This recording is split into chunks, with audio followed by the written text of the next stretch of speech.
Late at night, my 9-year-old grandson showed up at our doorstep unexpectedly. I rushed to open the door and found him barefoot, with blood oozing from his toes. He was tightly holding the hand of his 4-year-old sister, whose face was streaked with tears. "Did you two really walk here all by yourselves?" I asked in disbelief. They nodded, and I quickly ushered them inside. However, when my husband woke up, he was furious. "Absolutely not," he yelled, his terrifying expression making the grandchildren burst into tears. I was bewildered. Surely they could have stayed for just one night. But then I couldn't believe what my husband did next. "My name is Margaret. I'm a 63-year-old homemaker living with my husband Patrick, who is 2 years older than me. He worked as a high school teacher until he retired at 60. We have 2 children who are married and independent. Our daughter Laura lives in a nearby apartment while our son Richard lives in the neighboring town. Richard's wife, Victoria, is stunningly beautiful, with translucent white skin and big eyes that make anyone falter under her gaze. She's an ideal daughter-in-law as long as she remains silent. However, she has a sharp tongue. Everyone wonders why a woman of my caliber would marry a man like him, she often boasts. Are you saying Richard isn't up to your standard? I once asked. Well, he works for a top-tier company and earns a decent income, but let's be honest, he's not that good-looking. But I'm not that picky, so he's lucky, I guess. I felt very angry hearing her speak ill of my son. Who does she think she is? I wanted to say something, but I held my tongue to avoid a confrontation. However, my husband couldn't remain silent. Richard sure married quite an impressive wife, didn't he? He remarked sarcastically. Victoria seemed unfazed and smirked dismissively.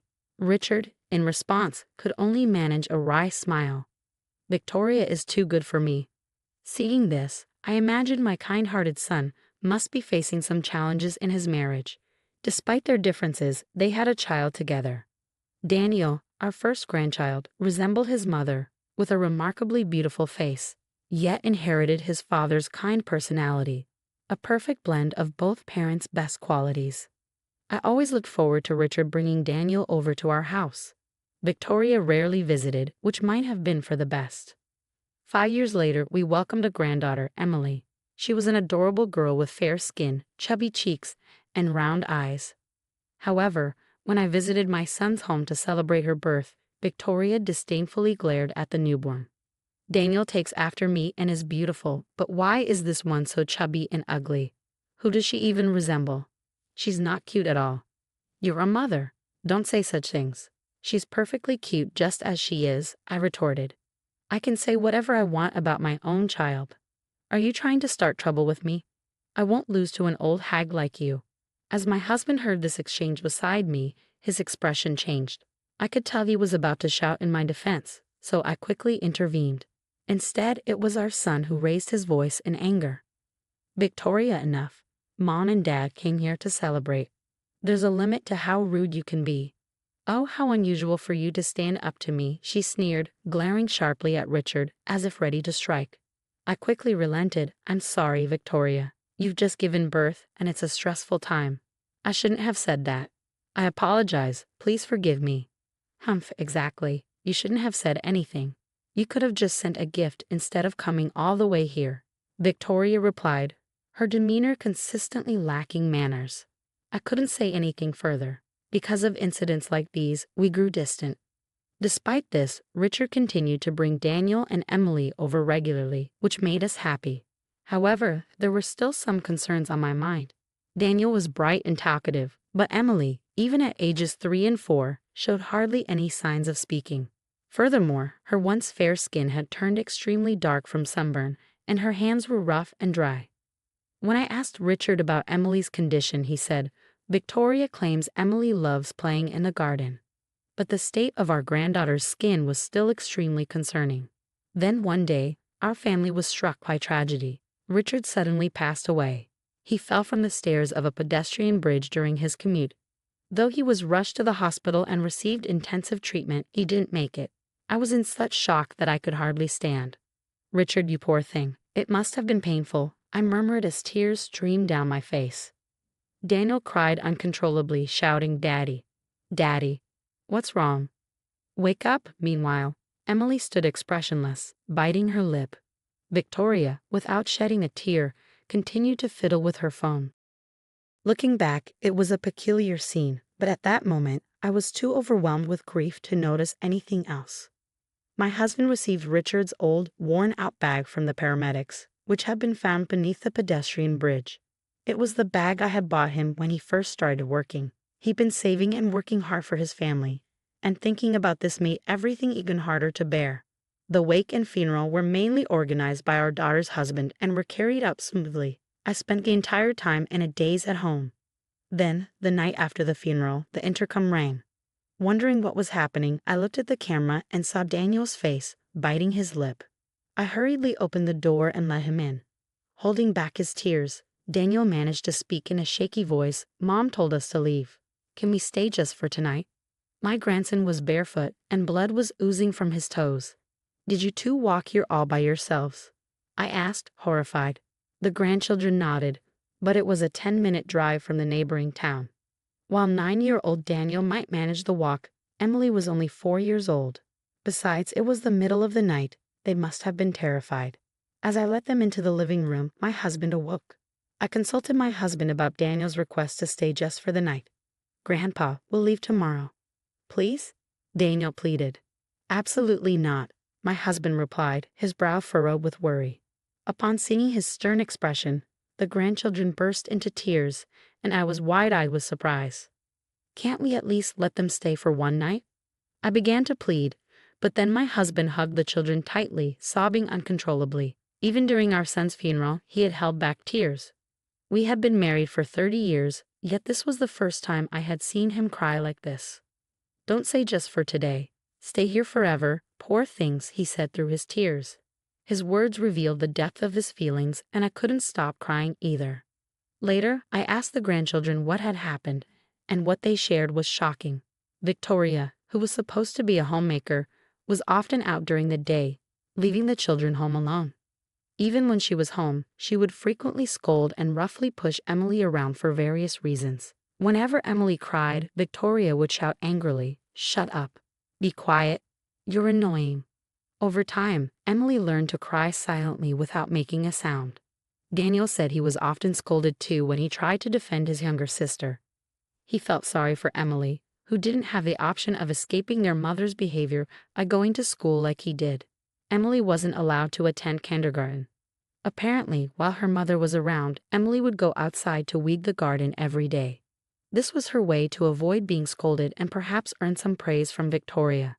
This explained why her skin was deeply tanned and her hands were rough. Emily's inability to speak might stem from a fear of being scolded. Thinking about this filled me with a sense of helplessness. That evening, Victoria had apparently told them that guests were coming and ordered them to go outside. Daniel managed to put on his shoes, but Emily couldn't make it in time and was left barefoot. Victoria quickly locked the front door behind them. Daniel then put his shoes on Emily's feet and held her hand as they walked to our house to seek help. "What a terrible thing to do," I said, shaking my head. "Unbelievable." I tried calling my daughter-in-law several times but couldn't reach her. Since it was late, I decided to sleep with my grandchildren that night. However, early in the morning, Daniel woke me up. "Grandma, I'm sorry for waking you up," he said. "Emily said she saw Dad in her dream." "Huh? Did she?" "Yes. Dad told Emily to look inside the bag." I was taken aback by what he said, but looking at Daniel's serious expression, I started to wonder if there was something more to it. I woke up my husband and told him what Daniel had said. Still groggy, my husband was skeptical at first, but when he checked our son's bag, he exclaimed in surprise, "No way. This is outrageous. I can't forgive this." Filled with anger, we decided to take action. We quickly called our eldest daughter, Laura, who lives nearby, and asked her to come over to take care of the grandchildren. Meanwhile, my husband and I rushed to our son's house and rang the doorbell repeatedly, but no one answered. We continued to ring the doorbell persistently until my daughter-in-law finally appeared in her pajamas, looking disheveled with her collar open. "Geez, so noisy. Who the hell is it?" she snapped. At that moment, I caught a fleeting glimpse of a young man with brown hair crossing the back of the room, completely naked. I knew it. However, as soon as my daughter-in-law realized it was us, she widened her eyes and quickly shut the door. It's so rude of you to come here suddenly. Go home, she shouted aggressively from behind the door. We have something urgent to discuss. Please open the door, I insisted. I can't open it right now, she replied. Reluctantly, I opened the door with the key. Inside my son's bag, I found shocking evidence. As I rummaged through it, the young man from earlier exclaimed, "Oh no, run." He hurriedly dressed and fled from the house. At the entrance, Victoria stood defiantly, glaring at me and my husband without a trace of remorse. What the heck are you doing here?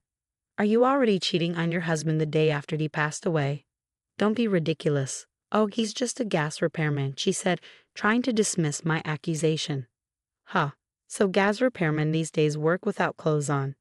I replied sarcastically.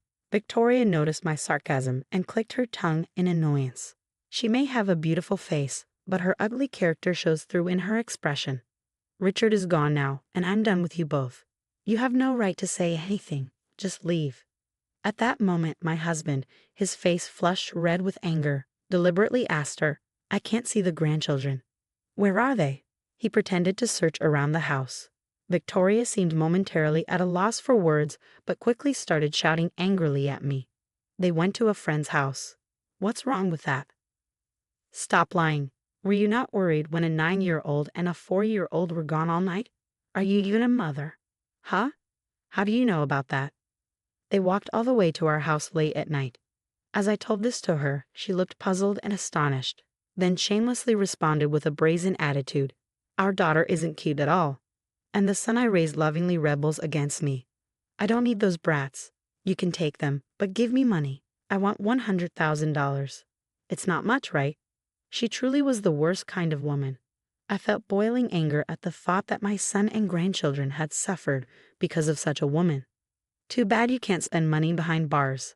I've recorded our entire conversation, I said, revealing my phone. Huh, you're so naive. I'll be released soon enough just for being a little harsh with the children. It's not just about the children. You do realize that taking someone's life is a serious crime, don't you? And there's evidence. Actually, Richard's diary was in the bag. From Victoria's frequent outings, he suspected she was having an affair. On top of that, there was a report from a detective Richard had hired to investigate. According to it, his wife was indeed cheating with a young man she had met at a pub, the same man who fled from the house.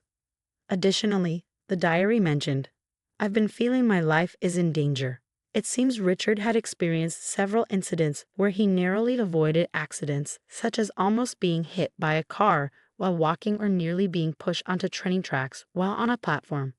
He suspected his wife was targeting him and had taken precautions and was preparing for divorce. That might prove my affair, but it doesn't prove I killed Richard. It's just the ramblings of old people. The police have more important things to do. Can you still say that after hearing this? I argued. My husband appeared holding a surveillance camera he had found. The day before Richard passed away, he had installed a surveillance camera in the living room, as noted in his diary. Upon playing the recording, we heard a conversation between Victoria and the young man. It went well this time. I pushed your husband hard down the stairs. Thank you.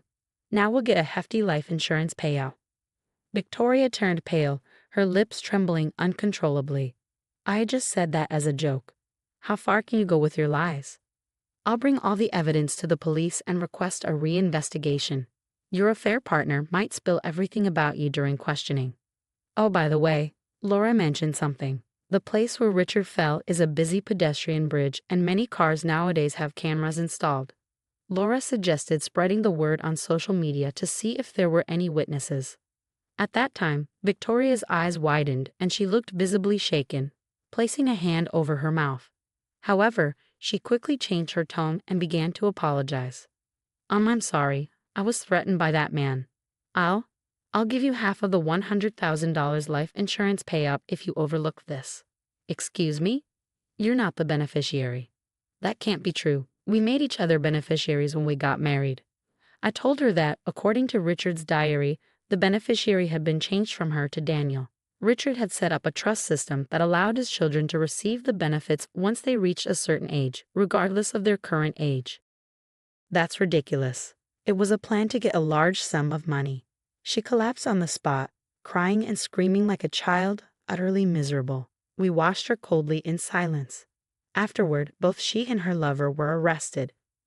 Taking someone's life is a serious crime, and they are unlikely to be free for a long time. Even if they were to leave prison, no one would want anything to do with them. Currently, my grandchildren live with me. In fact, my daughter and her husband also live with us, supporting us and lovingly caring for the two children as if they were their own. Emily, who used to be quiet, has started to open up and gradually began to talk more. I am determined to stay strong and see these children's happiness through until the end.